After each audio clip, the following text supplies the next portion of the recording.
la familia cristiana en su presencia. Y yo quiero decirles que lo más importante de estar en la presencia del Señor es cuando estemos en el cielo, que toda la familia esté en la presencia de nuestro Señor Jesucristo. Y este debe ser nuestro objetivo, que papá esté en la presencia del Señor como está mi papá en este momento allá en el cielo con Cristo. De que también mamá esté en el cielo, que también nuestros hijos estén en el cielo y que nuestros nietos estén en la presencia del Señor allá en el cielo. Debe ser el objetivo de todos y cada uno de nosotros, pero el objetivo de orar sobre todas las cosas por la salvación de nuestra familia. A veces oramos por los problemas económicos, por los problemas interpersonales en la familia, oramos por la salud, oramos por la depresión, pero a veces se nos olvida orar para que todos los miembros de nuestra familia puedan estar en la presencia del Señor allá en el cielo. Y precisamente por cuanto yo sé que desafortunadamente habrá hogares incompletos en el cielo, que mamá amó a Cristo pero su esposo no fue salvo, o papá y mamá amaron a Cristo pero la hija no fue salva, o los hijos amaron a Jesús pero mamá o papá no fueron salvos. Por eso es muy importante lo que vamos a meditar en esta mañana, para que procuremos que toda la presencia, toda la familia completa esté en la presencia del Señor, amando y adorando al Señor Jesucristo por los siglos de los siglos. Pero quiero decirles que la familia no va automáticamente al cielo, no. Cada uno de los miembros de la familia tiene que tener un compromiso personal con el Señor Jesús. Y es muy importante que ustedes que conocen al Señor Jesús puedan explicarles a cada uno de los miembros de su familia en realidad cómo pueden ser salvos. Desgraciadamente hay muchos miembros de las iglesias que no pueden guiar un alma a Cristo. Le dicen, bueno, ve a la iglesia o haz oración o pues sé bueno, pero no han tenido la capacidad o quizá la instrucción espiritual para guiar a un familiar para que pueda recibir a Cristo. Y desafortunadamente quizá algunos de nuestros familiares, si nosotros no los guiamos al Señor Jesús, no van a ir al cielo. Yo recuerdo a una muchacha en Monterrey, miembro de nuestra iglesia. Ella era sumamente activa, se encargaba de una misión en la colonia Independencia en Monterrey. Su papá era un oficial de la iglesia, ella era secretaria de los jóvenes, también maestra de escuela dominical de los niños. Ella era fiel a todos los cultos de la iglesia, tenía un carácter muy especial, muy suave. Pero una ocasión tuvimos una campaña de evangelismo en nuestra iglesia, y no se les olvide tener campañas de evangelismo en sus iglesias, no se les olvide, hermanos. Y recuerdo que un domingo en la mañana, cuando el evangelista hizo el llamamiento, me sorprendió mucho que esta joven pasara al frente a recibir a Cristo, porque el evangelista había invitado a recibir a Cristo. Y yo personalmente fui a hablar con ella y le dije, ¿me podrías explicar qué fue lo que has hecho en esta mañana? Y me dijo, hermano, en realidad hoy por primera vez estoy recibiendo a Cristo en mi corazón. O sea, esta muchacha, si hubiera muerto antes de ese día, aunque ella trabajaba en la misión de la colonia Independencia y aunque era secretaria de los jóvenes y aunque asistía a la iglesia fielmente y su papá muy consagrado al Señor, ella se hubiera ido al infierno y era la hija única. Pero ese día aceptó al Señor, todavía está viva y va a ir al cielo. Por eso yo quisiera compartirles en esta mañana sobre cómo un familiar evangélico puede acabar en el infierno. Y nosotros queremos precisamente que toda la familia esté en la presencia de Cristo ahí en el cielo. Abran sus Biblias, por favor, en Mateo capítulo 7, y vamos a leer todos juntos, así sentados, los versículos del 21 al 23. Dice así la palabra del Señor: no todo el que me dice Señor, todos juntos, Señor, Señor, entrará en el reino de los cielos, sino el que hace la voluntad de mi Padre que está en los cielos. Muchos me dirán en aquel día: Señor, Señor, ¿no profetizamos en tu nombre, y en tu nombre echamos fuera demonios, y en tu nombre hicimos muchos milagros? Y entonces les declararé: nunca os conocí, apartaos de mí, hacedores de maldad. Fíjense ustedes que aquí el Señor Jesucristo está diciendo a personas religiosas: apártense de mí, que no las conozco. Y puede ser algún miembro de nuestra familia, algún miembro de la iglesia. Por lo tanto, un familiar evangélico, porque imagino que la grande mayoría tenemos familiares evangélicos, algunos quizá no son nada, me imagino que también eso ha de ser el caso, pero vamos a tomar en cuenta de que su familia va a la iglesia, o si no, va quizá a otra religión. Vamos a ver cómo está él y cómo estará él cuando se presente ante la presencia del Señor, enfocándonos a que queremos que toda la familia vaya con nuestro Señor y Salvador Jesucristo al morir. En primer lugar, una persona, un familiar que no puede llegar al reino de los cielos, según lo que nos dice aquí el Señor Jesucristo, es aquel que no hace la voluntad de Dios. Dice aquí Jesucristo: sino el que hace la voluntad de mi Padre que está en los cielos. Es decir, la persona que no hace la voluntad de Dios no puede heredar el reino de los cielos. Y puede ser que aquí mismo en este lugar haya alguna persona que todavía no esté preparada para ir al cielo.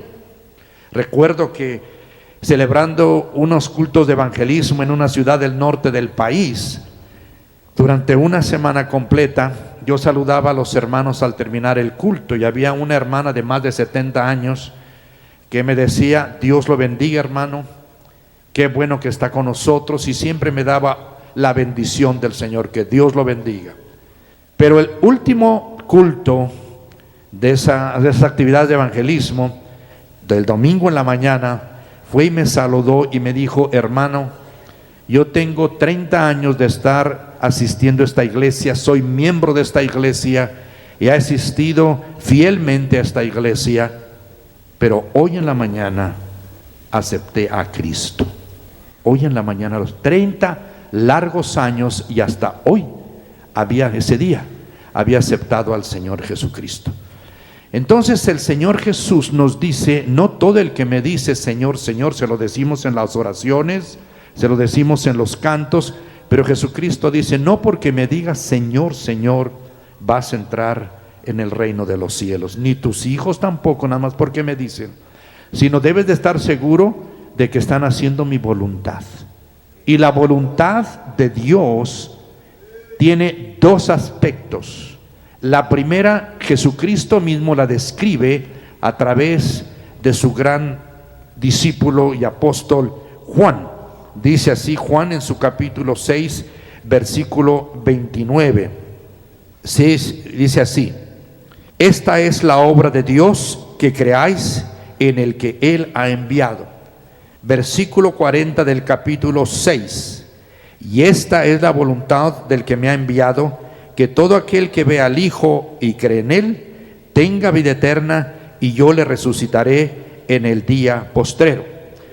La voluntad de Dios, si le preguntásemos, si pudiéramos hablarle así directamente, Él le diría al mundo entero: mi voluntad para todo ser humano es que reciban en su corazón a mi Hijo. Esa es la voluntad de Dios, que todo ser humano le abra su corazón al Señor Jesús y se entronice el Señor Jesús en el corazón como amo, Señor y Salvador de esa vida.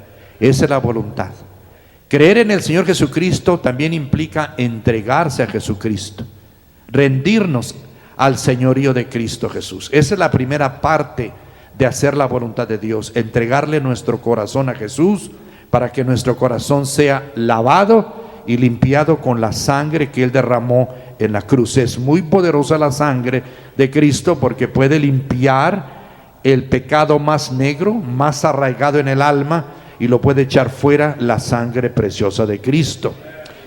Y ya cuando nosotros hemos sido lavados en la sangre de Cristo y el Señor vive en nuestro corazón, es la primera parte de su voluntad.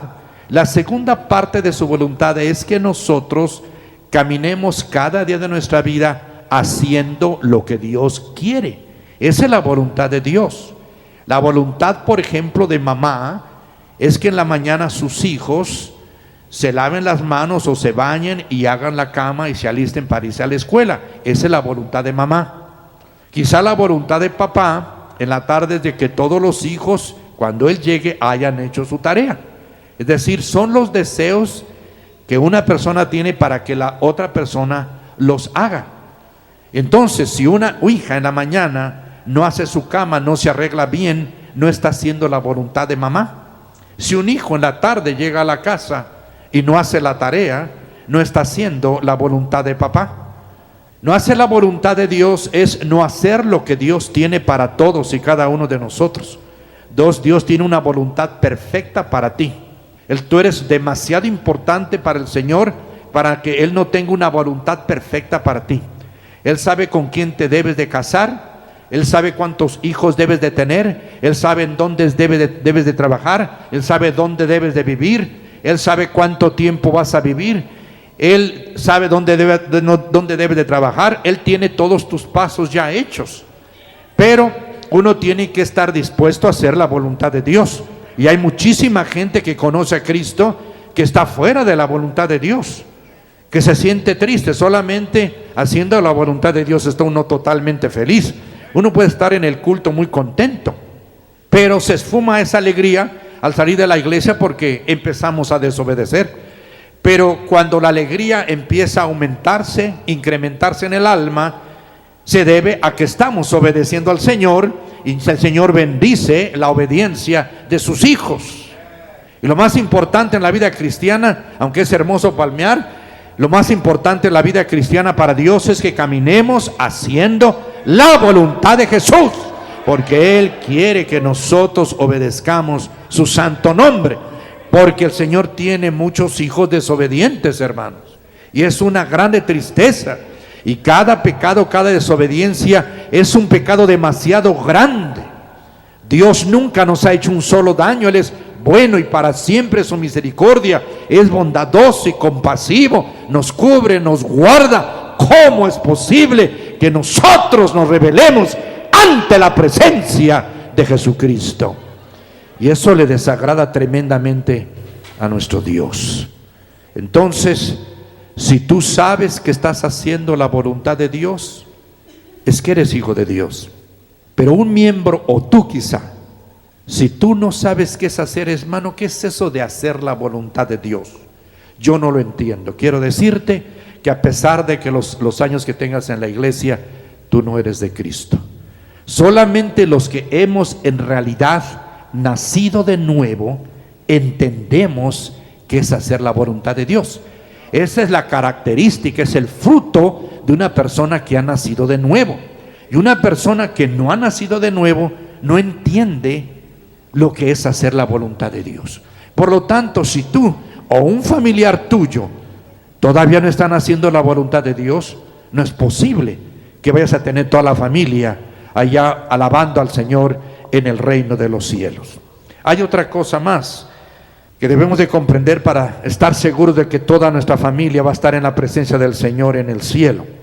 Debemos reconocer, hermanos, que el conocimiento intelectual del Señor Jesucristo no es suficiente para entrar en el reino de los cielos.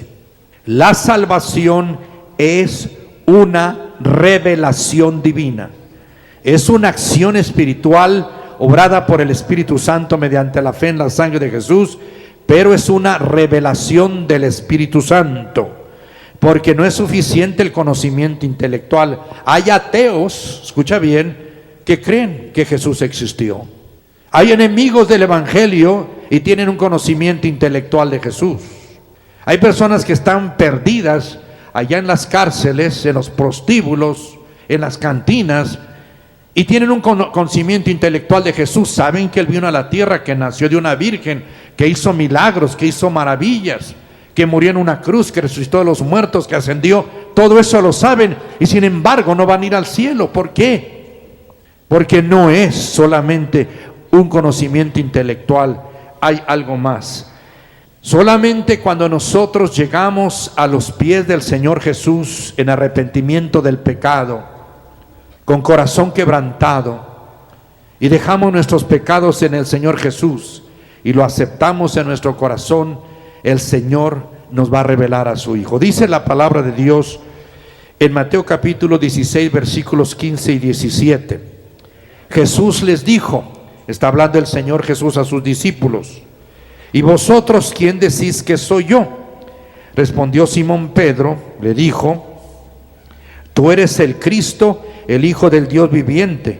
Entonces le respondió Jesús: bienaventurado eres Simón, hijo de Jonás, porque no te lo reveló carne ni sangre, sino mi Padre que está en los cielos.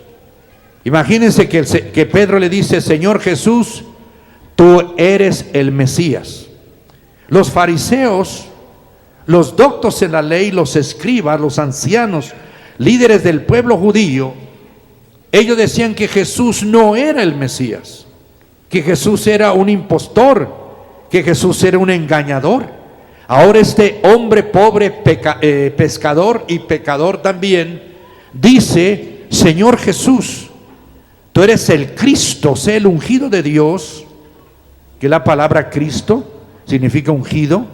Mesías, que es en griego la palabra ungido, Cristo, y Mesías es la palabra ungido en el hebreo. Y este pescador le dijo: Señor, tú eres el Cristo, el Hijo de Dios. Él era ya salvo, pero el Señor le dijo: mira, no creas que es por tu conocimiento, Pedro, sino por la revelación. Mi Padre te ha revelado esto.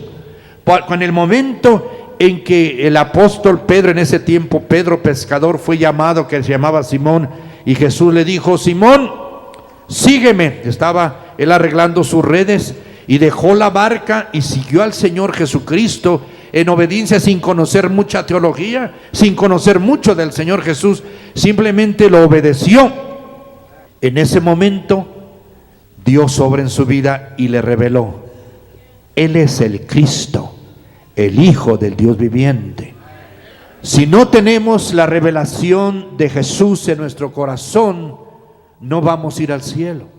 Y debemos estar seguros que el Espíritu Santo le ha revelado a cada miembro de nuestra familia al Señor Jesús en su corazón. Así lo dice también el apóstol Pablo, unas palabras preciosas en Gálatas capítulo 1 versículos 15 y 16. Pero cuando agradó a Dios, que me apartó desde el vientre de mi madre y me llamó por su gracia, revelar a su Hijo en mí. Es decir, imagínense a Saulo de Tarso, enemigo también él pensaba que Jesús era un engañador. Él odiaba a Jesús, él odiaba a la iglesia. Repentinamente el Señor se aparece en el camino a Damasco, en esa luz celestial, y cae de su cabalgadura: Saulo de Tarso, ¿quién eres? Y le dice el Señor Jesús: yo soy Jesús a quien tú persigues. Y en ese momento le abre su corazón Saulo de Tarso a Jesús. Y entonces dice la Biblia: el Espíritu Santo me reveló que ahora Jesús no solo estaba en el cielo, sino que estaba en mi corazón. Jesús en el corazón de Saulo, y ahora se convierte en el grande amador de los cristianos. En una décima de segundo se convirtió en el gran apóstol Pablo, servidor de la iglesia de Cristo, enamorado del Hijo de Dios, y un segundo antes era enemigo acérrimo de Cristo y de su iglesia. ¿Qué pasó? Que cuando él abrió su corazón, vino el Espíritu Santo le reveló: Jesús es el Hijo de Dios y ahora ya vive en tu corazón. Tú y yo tenemos que tener esa revelación de que Él vive en el corazón de tu esposa, en el corazón de tus hijos. Si no, no lo vas a ver.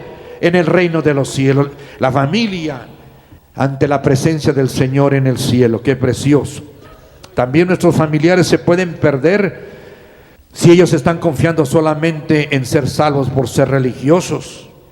Leemos también allá en Hechos 22:4, dice el apóstol Pablo, hablando, dando su testimonio, perseguía este camino hasta la muerte. ¿Quién era el apóstol Pablo? Nos dice Hechos 23:6, que él era fariseo, hijo de fariseo. Qué tremendo.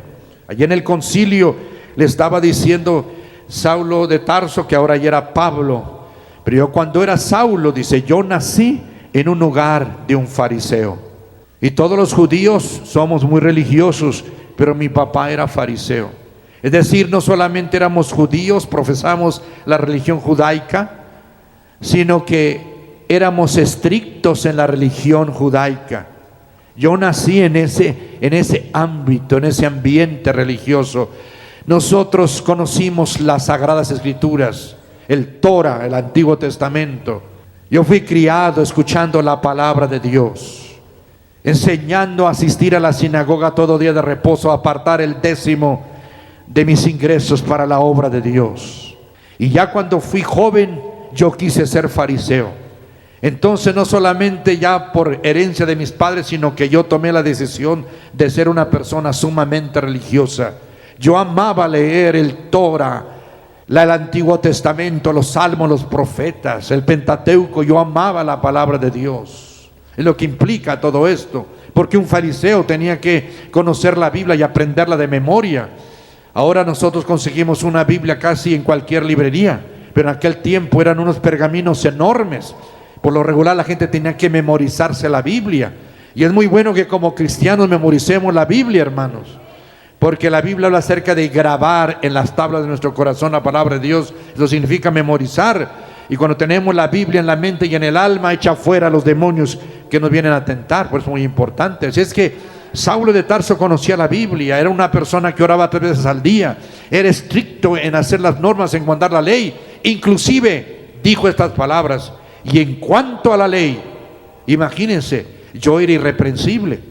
Si me traían ante un juzgado religioso y estaba Saulo y le empezaban a juzgar, traían los 10 mandamientos. Dice, podían juzgarme ante los 10 mandamientos y no podían decir que yo había deshonrado a mis padres, que yo había sido idólatra, que yo había profanado el día del Señor, o que yo había adulterado. Dice, en cuanto a la ley, yo era irreprensible. Y dice, y en cuanto a celo, yo pasaba a muchos de mis contemporáneos, yo era más celoso de la ley, de tal manera que cuando vi que ese impostor, que así lo creía Saulo, vino para profanar nuestro templo, para cambiar las leyes de Moisés, yo lo odié, porque yo soy un celoso guardador de la ley y de la religión judaica, y por eso perseguí a Cristo. Fíjense ustedes, Saulo, un auténtico religioso, pero no era cristiano. Ustedes saben que la gran mayoría de la gente que va a estar en el infierno tuvo una religión en la tierra, sí. Algunos fueron católicos, algunos fueron evangélicos, otros pentecostales, otros nazarenos, bautistas, otros carismáticos, otros, bueno, todos yo creo, de los testigos de Jehová y mormones, de eso no se diga, ¿verdad? Qué difícil es que uno de ellos entre al reino de los cielos. Pero aún de los llamados evangélicos hay mucha gente que en esta misma mañana está atormentada en el infierno porque fue religioso y no le fue revelado la cruz del Calvario en el corazón de algunas personas. Por eso es necesario que usted se asegure y se asegure de que los suyos realmente han conocido a Cristo en su corazón y no solamente son religiosos.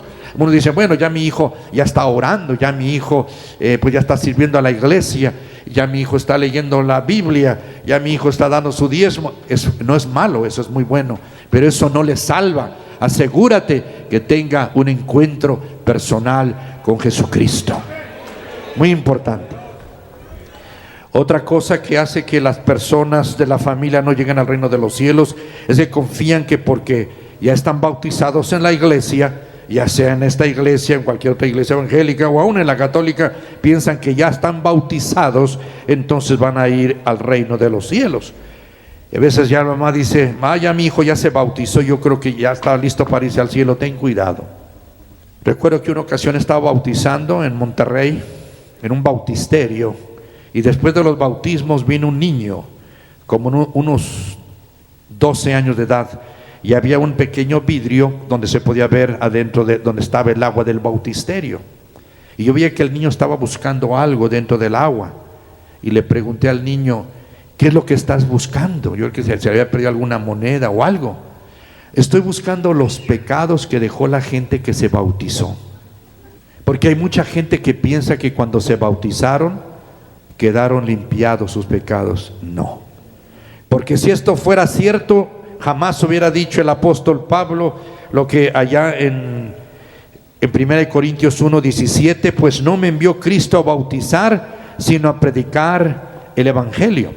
Si el bautismo, oigan bien, si el bautismo fuera parte del evangelio, jamás hubiera dicho estas palabras el apóstol Pablo.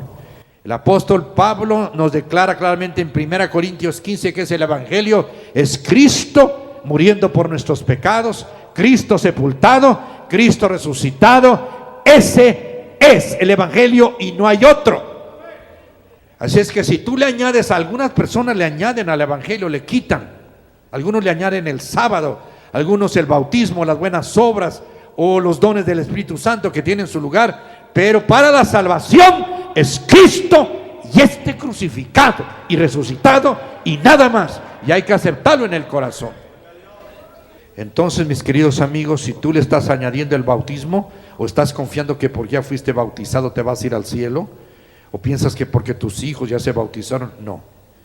Costó mucho el perdón de los pecados y fue la grandiosa y gloriosa sangre que le salió en esa corona de espinas clavada en la cabeza del Señor, los clavos en las manos de Jesús, esa lanza en su pecho que traspasó también su corazón, los azotes en la espalda, los clavos en sus pies.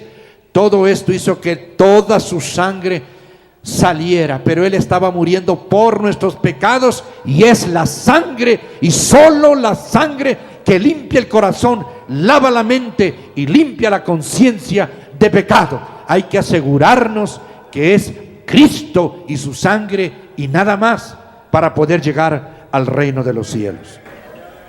Otros también piensan que bueno, pues yo también tomo la comunión, o mis hijos toman la comunión, mi esposa toma la cena del Señor en la iglesia. Pues yo creo que pues lo hacemos con mucha devoción, quizás desde mi juventud, desde mi niñez.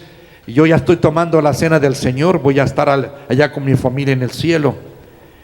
La comunión y la cena del Señor no puede salvar a nadie, no puede. Los que tomaron la última cena, que fue la primera cena para los cristianos, eran personas que habían aceptado al Señor Jesús hacía 3 años y medio. Ellos ya lo habían aceptado, era su Salvador, era su Mesías, era su Señor. 3 años y medio habían caminado con Él, lo amaban. Uno no, pero 11 amaban y servían a este Jesús maravilloso. Y antes de su crucifixión, horas antes, el Señor toma esta última cena y toma el pan y lo parte. Y es muy importante, hermanos, en la representación de la cena del Señor, aunque no nos salva, pero así es hacer una buena representación. Debe ser un pan sin levadura, un solo pan y partido, porque representa el cuerpo. Entonces allí estábamos, hermano, yo prediqué en una iglesia allá en Zaragoza, en esa ciudad. Y cuando hice el llamamiento para recibir a Cristo, vino un joven como de 28 años y me dijo: yo quiero aceptar a Cristo en mi corazón. Y le pregunté: platíqueme por qué lo quiere aceptar. Dice: mire, hace 5 años yo pasé por las puertas de este templo. Los templos son muy chiquitos, más bien son una especie de unos salones grandes, de unos edificios. Son los templos, casi así son. No sé cómo están últimamente, pero eran solamente unos salones grandes en los edificios. Pero yo pasaba, dice, por este templo y escuché los himnos y entré. Y tomé la decisión de hacerme miembro de esta iglesia evangélica. Yo era de la iglesia católica y dije: no más voy a hacerme de esta iglesia. Y entonces yo renuncié a mi religión pasada y me hice miembro de esta iglesia evangélica hace 5 años. Pero yo creí que dejar de ser católico y hacerme evangélico era la salvación. Pero me di cuenta que no es así. Digo, claro que no. Que yo tengo que recibir a Cristo, así es. Entonces este muchacho, habiendo hecho un cambio de religión por 5 años, apenas ese día aceptó a Cristo. Si se hubiera muerto antes, se hubiera ido al infierno. Y hay personas que piensan que esos tipos de cambios sociales o religiosos, o que los hijos dejan de una religión a otra, y claro, dejar una religión que no predica la verdad es infinitamente bueno dejarla, pero no me salva. La salvación es, porque Jesús dijo, yo soy el camino, nadie viene al Padre sino por mí. Es un pronombre posesivo y por lo tanto es Jesús y solamente Jesús, y abrazarnos de Él y no soltarnos del Hijo de Dios hasta el último de nuestras vidas. También hay personas que desgraciadamente nuestros familiares se van a perder porque nunca reconocieron que eran pecadores y malos. Una ocasión encontré una Biblia de mi hermana, la mayor, 2 años mayor que yo, y fue muy buena hermana, la mejor de todas. Yo fui la oveja negra, ella era la oveja blanca. Éramos 5, muy buena hermana. Pero quiero decirles que en la Biblia una vez leí que ella decía, Señor, ten piedad y misericordia de mí, perdóname. Y en este día hago un compromiso de aceptarte en mi corazón. Ella reconoció que era pecador. Y cuán difícil es que a veces cuando estamos en la iglesia, o nacemos en la iglesia, nos reconozcamos pecadores. Siempre estamos pensando que somos un poco buenos. Pero el Señor nos dice, vosotros siendo malos, te incluye a ti y a mí, a todos, vosotros siendo malos, sabéis dar buenas dádivas a vuestros hijos. Y el Señor dice, no hay justo ni aun uno. No hay quien haga lo bueno, no hay ni siquiera uno, ni uno. Así dice la palabra del Señor. Una ocasión me invitaron a ver a un hombre que debía más de 46 vidas. Me dijeron, quiero que le hable a mi tío de Cristo. Y la última persona que había matado había sido una mujer. Y entonces fuimos a la casa y realmente era impresionante. Había muchos hombres que parecían todos mafiosos, con sombreros, casi no se le veían los ojos, todos con armados. Y yo dije, ¿dónde me metí? Pero bueno, ya estaba ahí. Y ahí estaba, ¿verdad?, este hombre que debía 46 vidas. Y le empecé a hablar de la palabra del Señor. También estaba armado, su esposa, hecho un pobre, parecía un animal, ya lo tenía, estaba tan controlada por este hombre mafioso. Y entonces yo le empecé a presentar el evangelio. Cuando llegué el momento de decirle que era pecador, usted es pecador, ya se lo solté. Y que se pone muy serio este hombre. Dice, usted no sabe con quién está hablando. Yo soy una persona de muy buen corazón, me dice. Si yo veo a un niño pobre llorando en la esquina, yo me detengo y le doy dinero, enjugo sus lágrimas y le compro pan.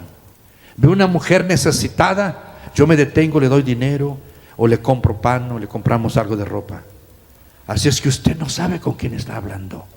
Yo tengo un corazón muy bueno, pero este hombre debía 46 vidas. Ahora, cuando él daba su dinero a los niños, a las señoras pobres, enjugaba sus lágrimas, ¿era un acto malo? Claro que no. Sin embargo, él no veía su problema. No solamente las 46 vidas, sino todo lo que implica una persona sin Cristo.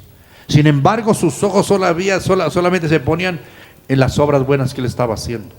Era necesario y lo hizo, pero realmente no invitó al Señor a su corazón. Tuvimos que decirle que no era eso, sino los pecados que uno comete. Y eso es lo que pasa muchas veces en casa, en la familia.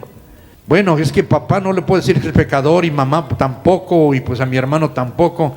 Pero es necesario que se reconozca y hay que orar para que todos en casa se den cuenta de que son pecadores, aunque sean unos mejores que otros, y que sean pecadores, porque si no hay este conocimiento no hay salvación. Un enfermo no va al médico si no sabes que está enfermo, y entre más grave más necesita al médico, y si está muriendo entonces llama hasta una ambulancia para que venga por él. Cuando nosotros clamamos por salvación es cuando entendemos la inmundicia de nuestro pecado.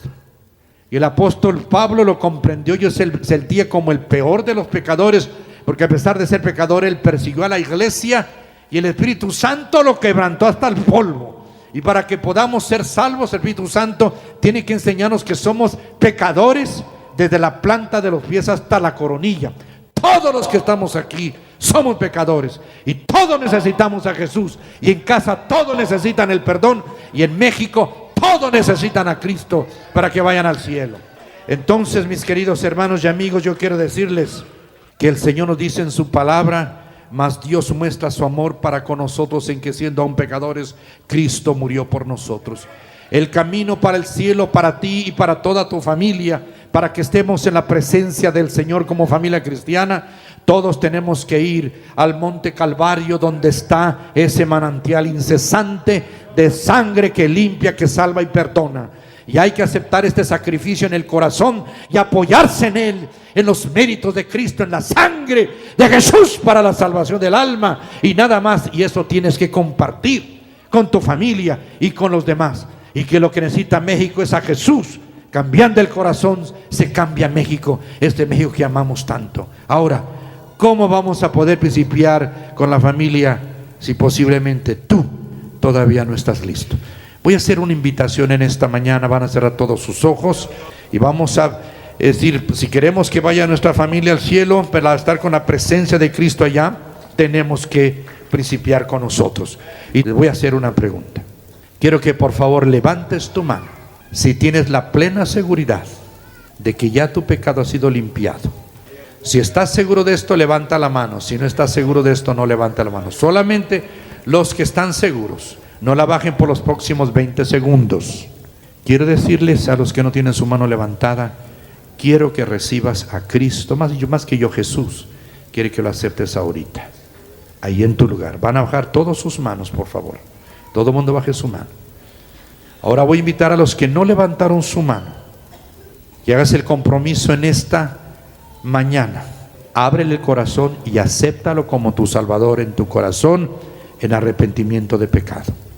Si no levantaste la mano, te voy a invitar que allí en tu lugar recibas al Señor Jesús. Acéptalo con estas palabras. Dile lo siguiente, por favor: Señor Jesús, gracias porque me amas, porque llevaste todos mis pecados, pasados, presentes y futuros, en tu cuerpo, en la cruz del Calvario, y te hiciste pecado por mí, y moriste en mi lugar, sufriste mi castigo y muerte eterna para salvarme. Ven a mi corazón, Señor, lávame con tu sangre preciosa, y de este día hasta el último de mi vida voy a confiar en tu sacrificio y en tu sangre que derramaste por mí para perdonar y salvarme de mis pecados. Te recibo, Señor, te acepto con todo el corazón, en el nombre de Jesús. Amén.